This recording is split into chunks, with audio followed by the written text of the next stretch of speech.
remember the pot filler. Don't make your clients burn the mental calories. Always be the dentist. These were just a few of the memorable one-liners from my conversation with Amanda Moriuchi.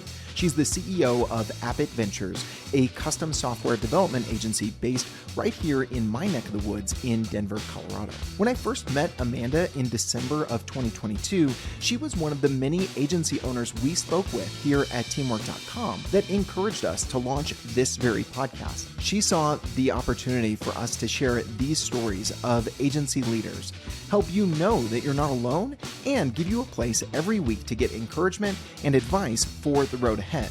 So with all that in mind, it was such a pleasure to have Amanda on the podcast. She and her team have made a name for themselves in Colorado and beyond, not only for doing great work for their clients, but also by committing to a pricing and delivery model of fixed bid project pricing, when most other agencies of their type are sticking with a time and materials approach when it comes to software development. As we unpack the learnings from their journey at AppIt, she shares how their choice of pricing model allows them to manage team capacity, how it impacts both their sales close rates and service delivery, and how it's allowed them to improve the training of their team members, especially as it relates to client communication and expectation management. Spoiler alert, that remember the pot filler line that I mentioned earlier comes in during that part of the conversation. Amanda rightly points out that this model isn't for everyone, and this path isn't without its own challenges.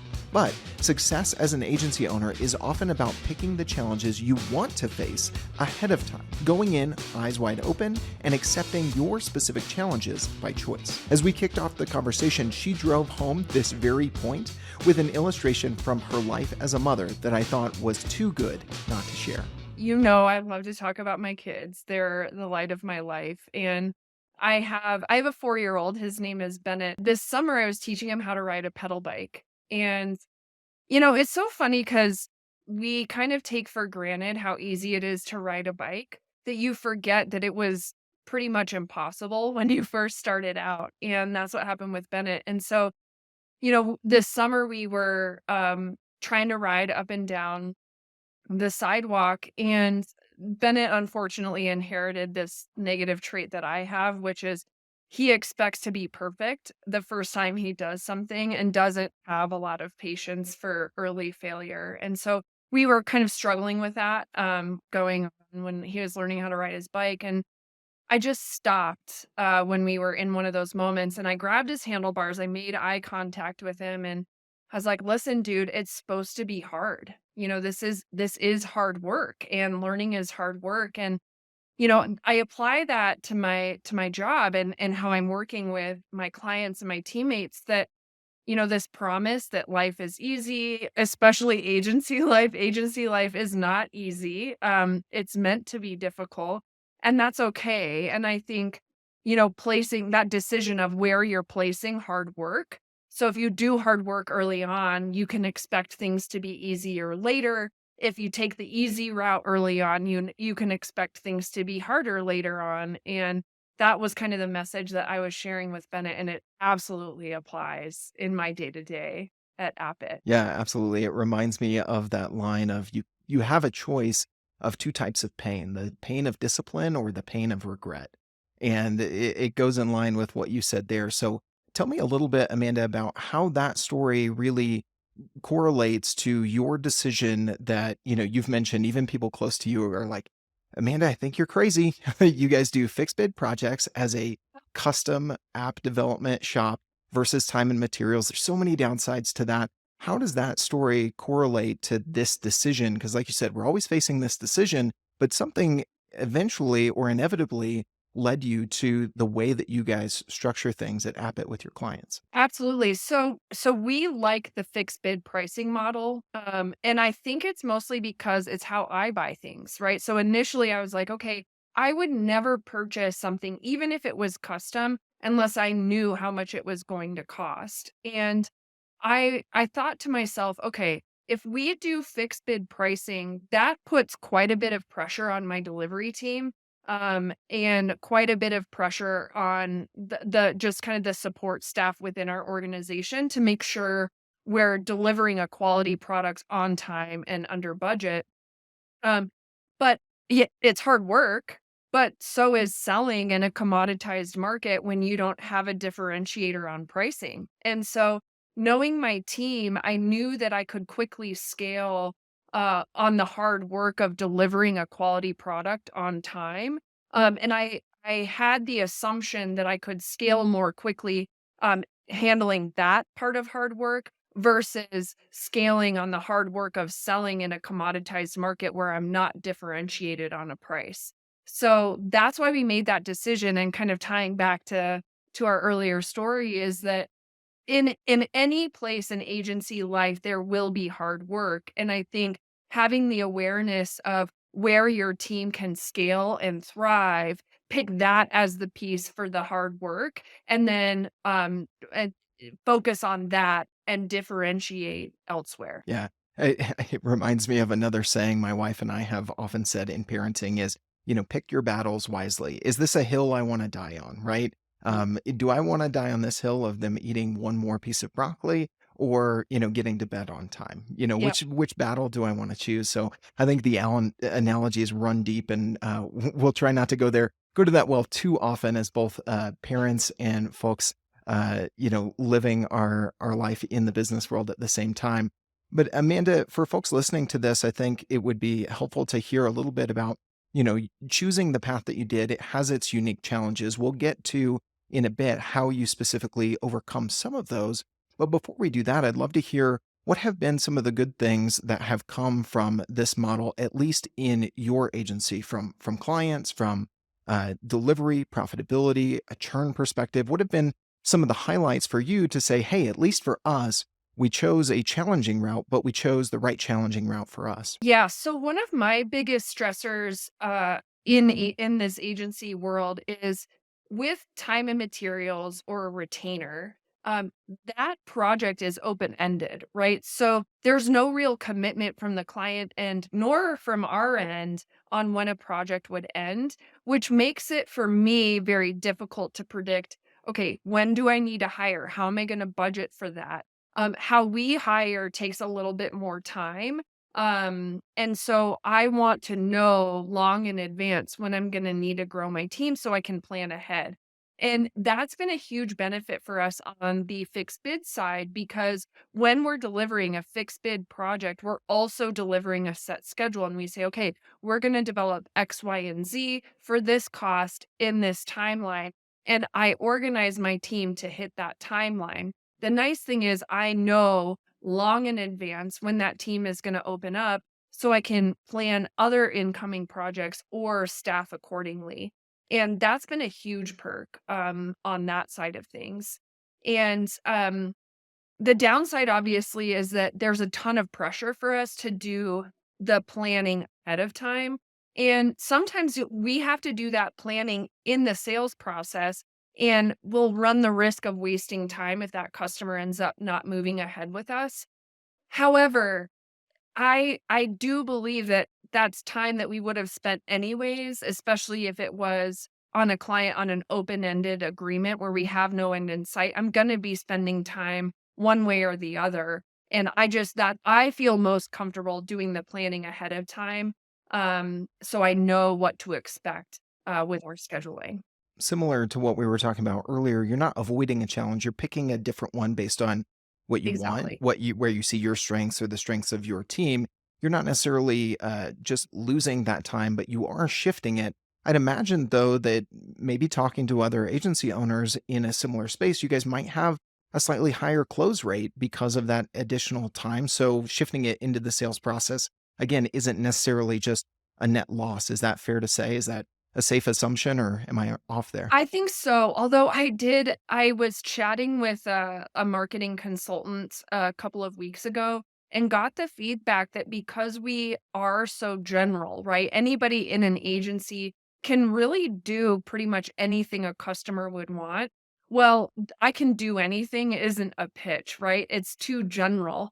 And thinking through, your conversion rate and how are you gonna be closing the leads that you find, especially when you have such a flexible pitch, is a real challenge. So whenever I get a lead that might be a fit for us, I'm going to bring every resource I can to the table to make sure I have the best shot at closing that deal.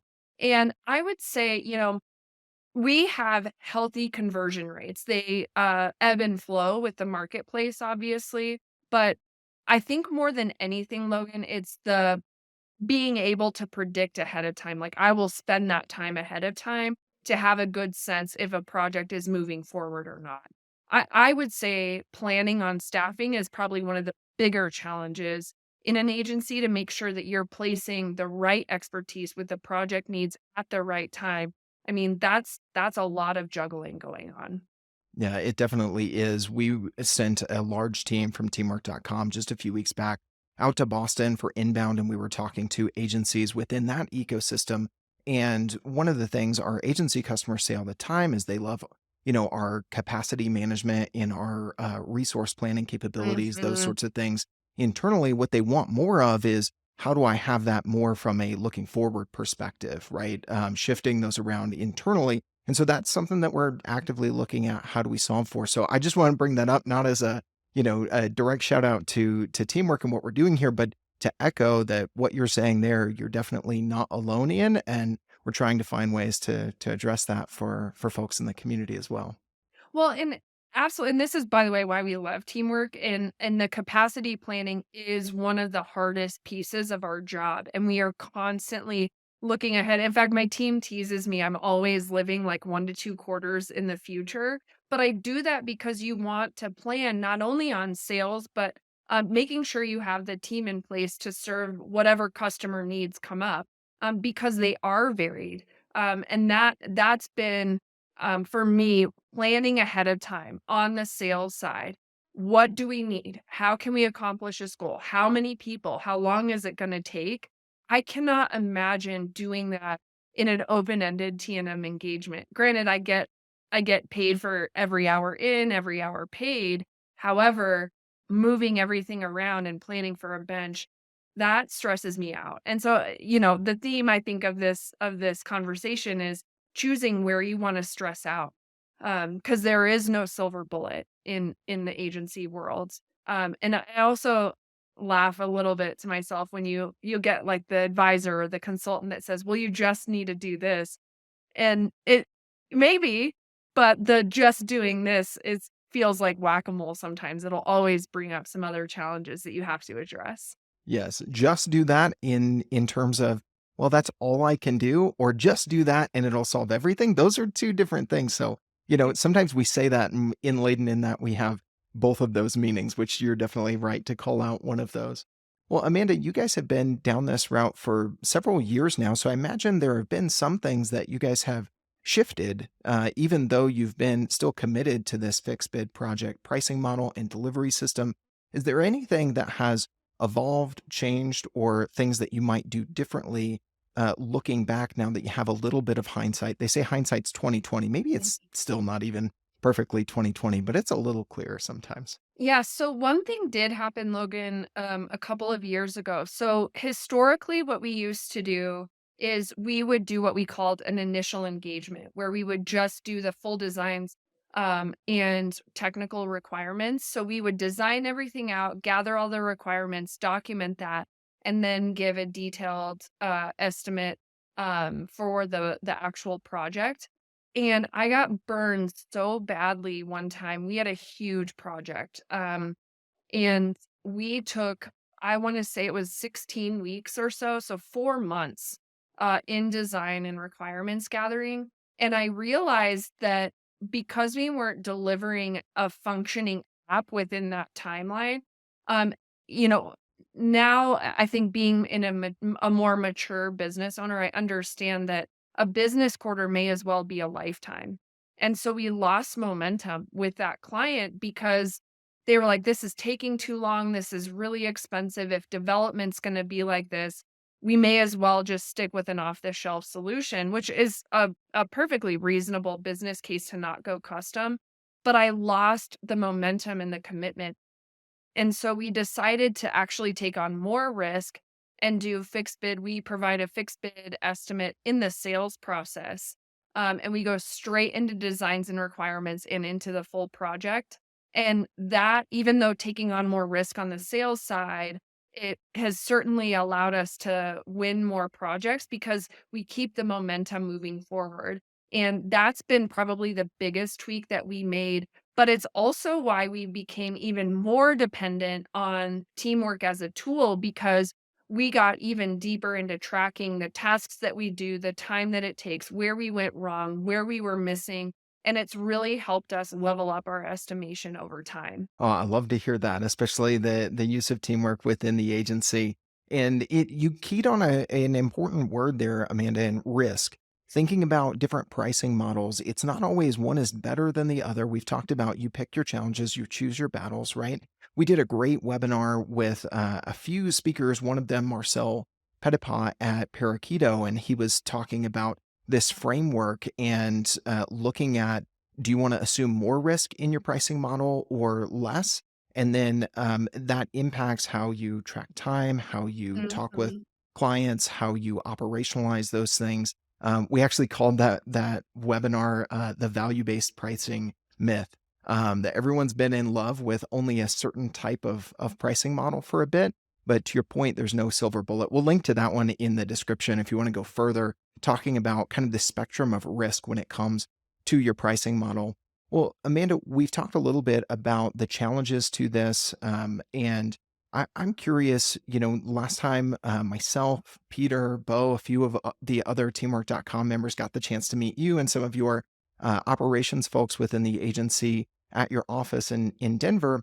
I'm curious from an operations perspective, what are some of the things that have been different for you guys as you've headed down this path, maybe in how you structure and or how you train the team to execute as you're going down, a unique path with its own challenges with this fixed bid project pricing model. Yeah. So, when we saw you last, I think I had just finished.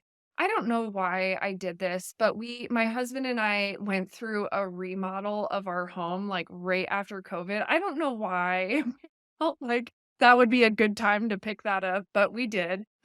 And, my husband and I decided we would, replace the flooring ourselves, and then we would work with some contractors to change around some of the electrical and plumbing because we were moving some things around.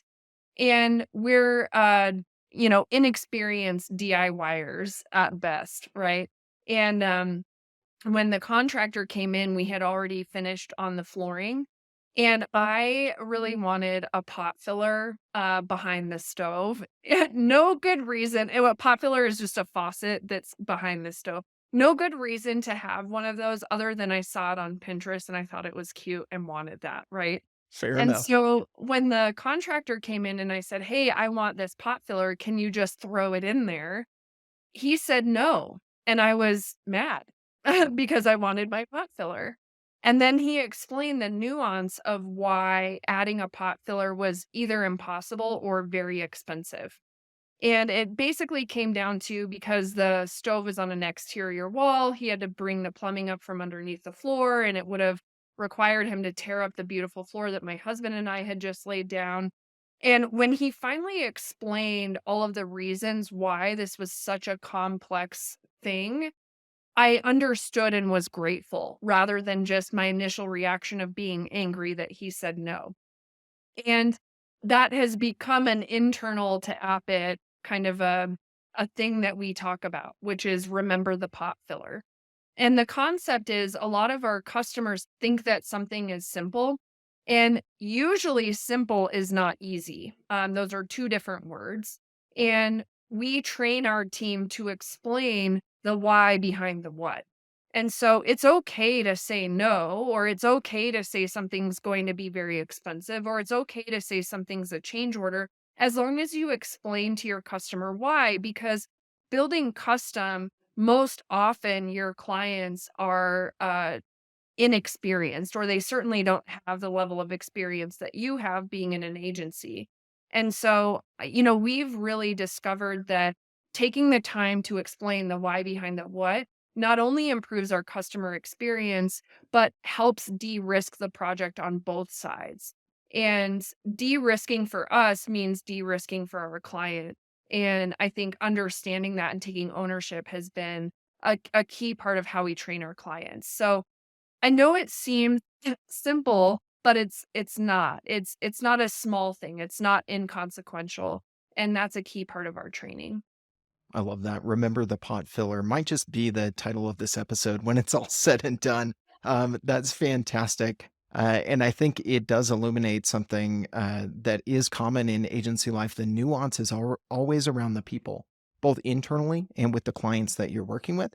And we can have this curse of knowledge, whether you're a custom software development shop, whether you're a marketing agency, whether you're a PR firm, it doesn't matter the type of work that you do as an agency, but we can have this curse of knowledge, right? Where we assume the customer has been through this process, they kind of understand. And when we kind of scoff at something like, oh my gosh, that's definitely not possible, right? You don't want to be like the contractor who has that approach and treats you like you're dumb, but you do want to recognize that, hey, I know something here that my client doesn't. I need to walk them through that with love, but with direct clarity. Here's why. Here are your options, right? If you want to do this, if you want to tear up the floor, if your budget is unlimited, like, okay, but here's what it's going to be. So I think that that training, especially on the communication, on the why, is so important. Have there been any other moments or certain mantras that you guys have carried through, Amanda, in the way that you guys train your team? Maybe when it comes to, things getting off the rails, or when it Yeah. comes to doing that next project or contract negotiations. Curious, if we can kind of tug on this string of client communications a little bit, because I think it's an important one. Yeah, there's a lot to this. We spend a lot of time and investment in training on the client communication piece of things. And the reason why is I recognize we are knowledge-based workers. So everything that we know, we are responsible to share that with our clients in a way that's consumable by them. And so every single one of my employees goes through a train or an assessment and a training called DISC. And DISC really helps us understand how people like to make decisions, how they communicate, how they like to process information. And that has really helped us recognize that, hey, your particular personality is aligned with, roughly speaking, 25% of the population. So we all know the golden rules: treat others the way you want to be treated. The problem with that is if you're treating others the way you want to be treated, you're alienating 3 out of 4 people that you're talking to. Versus the platinum rule, which is what we train on: treat others the way they want to be treated and communicate in a way where they're able to absorb the information that you're sharing. And we have kind of a common ethos that says, if you are serving your customer, you need to be the one burning mental calories. So really being aware of who you're talking to, how they like to absorb information, and mirroring their communication style. So Mhm. that's been a big piece. I Another I one. like that Oh, go one. ahead.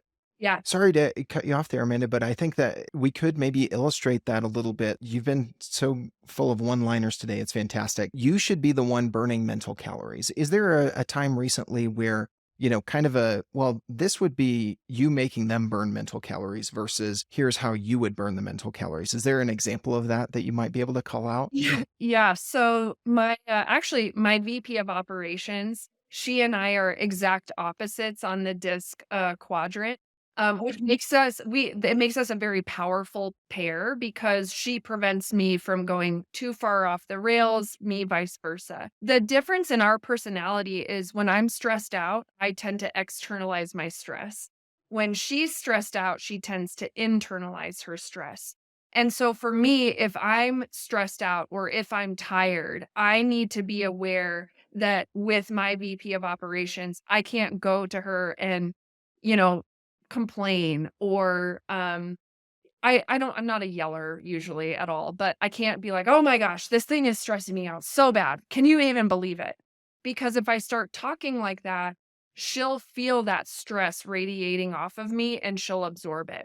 So where I burn mental calories is I know, listen, we're opposite on disc. I'm not going to externalize my stress in this conversation.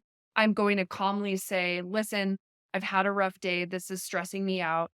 If I seem reserved, that's what's going on." and it's been incredibly powerful in our relationship, and that works across the spectrum with anybody who's outside of my particular disc square. So if I'm living outside of that, I'm modifying my communication for the benefit of the listener.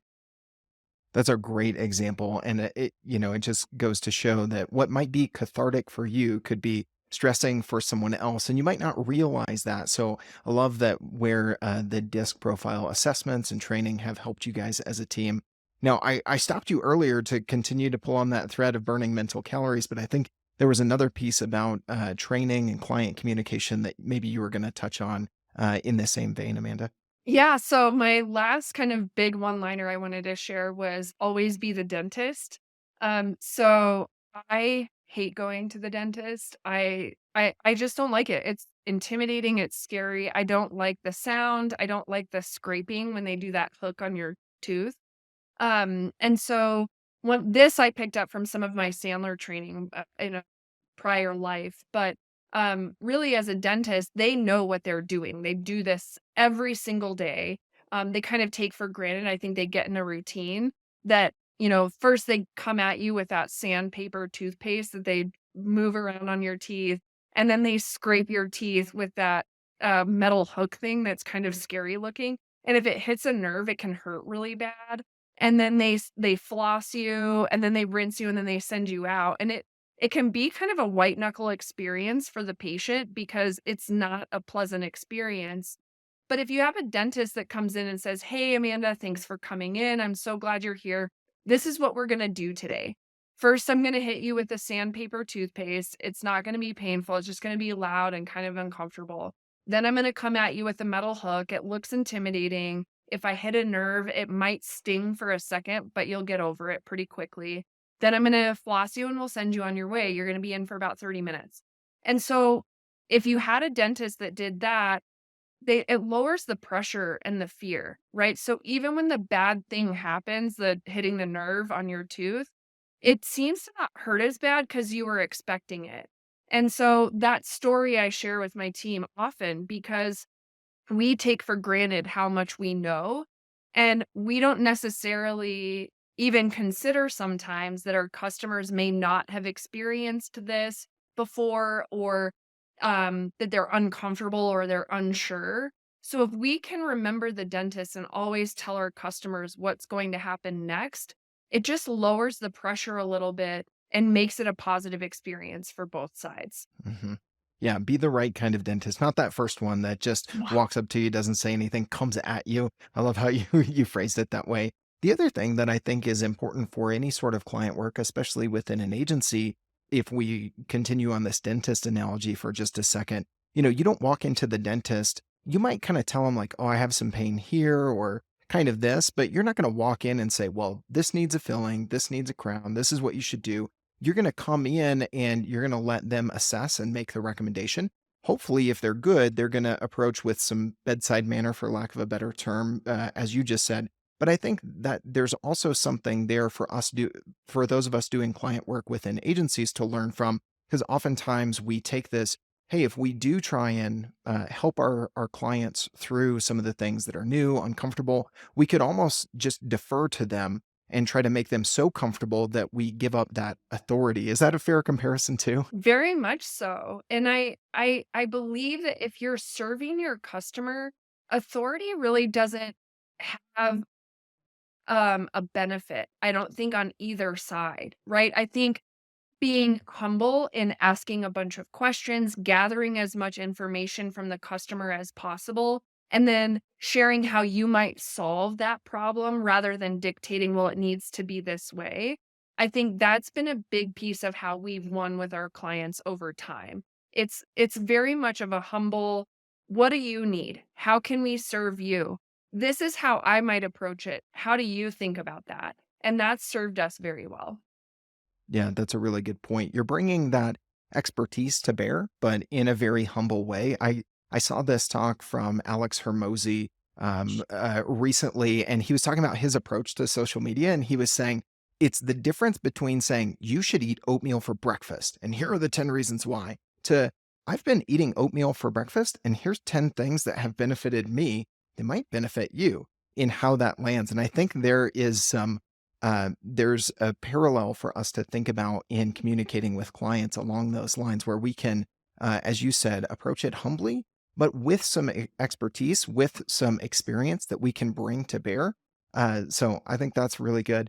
As we round it out, Amanda, before we get to our final two segments here on Agency Life, our Fast Five and our Good Shout, as we have on every episode, is there anything I didn't touch on here with, your guys' approach to the pricing model that you guys have chosen at AppIt, the way that you guys structure it, the way you guys manage it?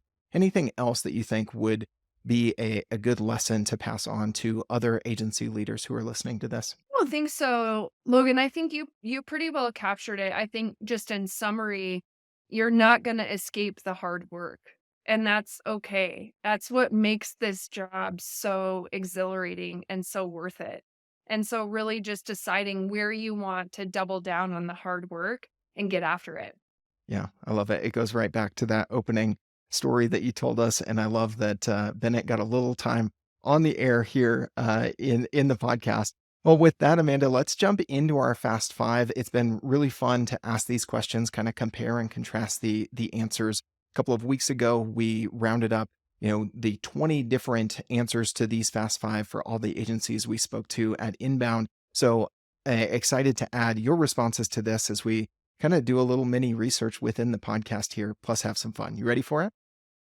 All right. Number one of our Fast Five. If someone gave you an extra 120K a year, 10,000 bucks a month, no strings attached, what would you do with that extra infusion of capital into the business right now? Yeah, so we already, when this happened the first time, Logan, as you know, we leveled up our investment with teamwork.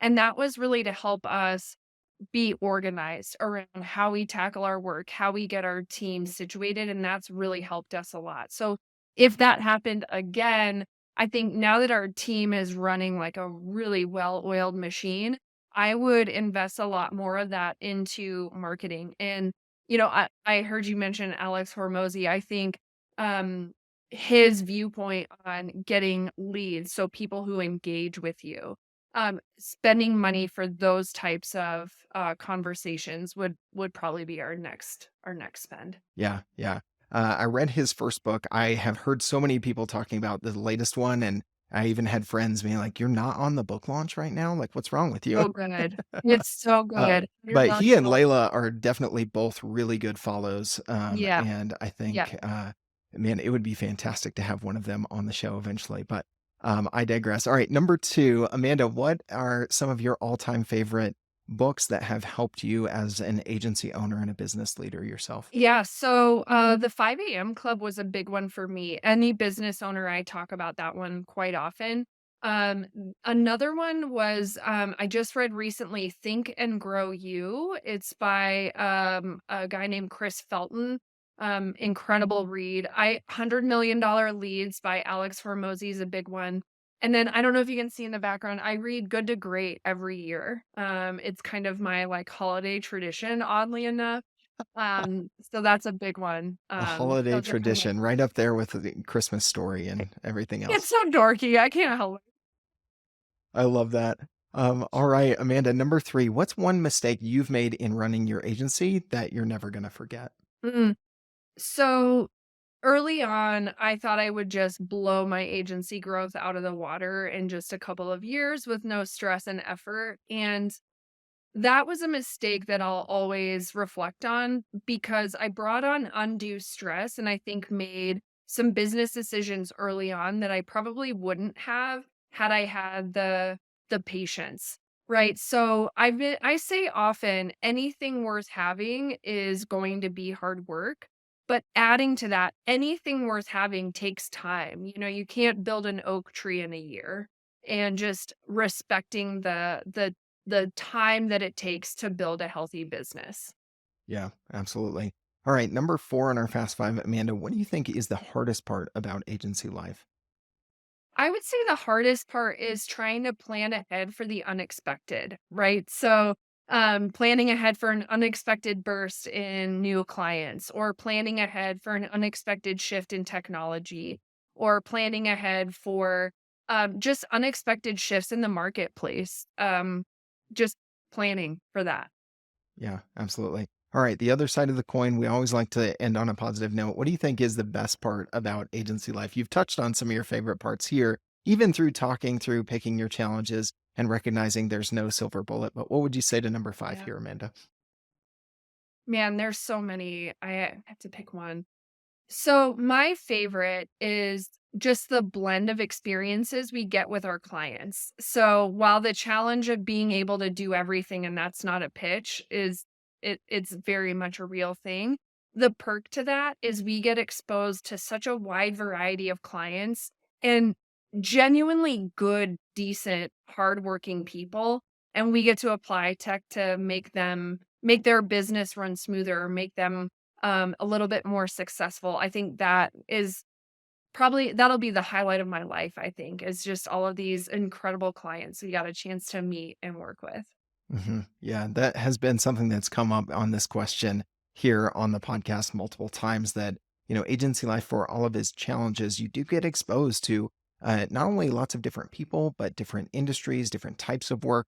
And you get to experience a little bit about a lot of things. And someone who kind of enjoys that myself, I can really appreciate, and that resonates with me as well. All right, Amanda, last question for you before we wrap up. We want to give you the opportunity to give someone a shout out who has had a big impact on your career and your agency life. So, who do you want to thank or mention today as we round it Oh out? my goodness. This is another difficult one. So I need to give a shout out to Kay Henze. She's the CEO of Blackstone Entrepreneurs Network. She has been just an unbelievable advocate for me. She the way she builds up other businesses in Denver has just been a privilege to watch. So shout out to Kay Henze. She's just been amazing for me. Awesome. We're keeping it local here with Colorado folks, at least for this week on the podcast. Well, Amanda, this has been fantastic. So great to reconnect with you. For anyone listening to this who it's their first time coming across you, maybe they're not already connected with you as a peer who's living agency life, what's the best way for them to reach out or stay connected with you as a peer? Yeah, I'm most active on LinkedIn, believe it or not. I think I'm one of the dinosaurs still hanging out on that platform. So you can find me just Amanda Moriuchi on LinkedIn. Also if you want to email me, I'm wide open on email. It's Amanda at AppItVentures.com. I love it. Well, I'm a fellow dinosaur if that's the case on LinkedIn, because that's pretty much my only platform. Yeah. Gave Threads a good run for a week or two when it launched and Yeah. then have not touched it for a while. But I think there's still tons of upside for both businesses and individuals with LinkedIn continuing to be the place if you're in B2B in any form or fashion. So I'm with you on that. And again, I appreciate your time and you being our guest today on Agency Life, Amanda. Thanks so much, Logan. Good to see you.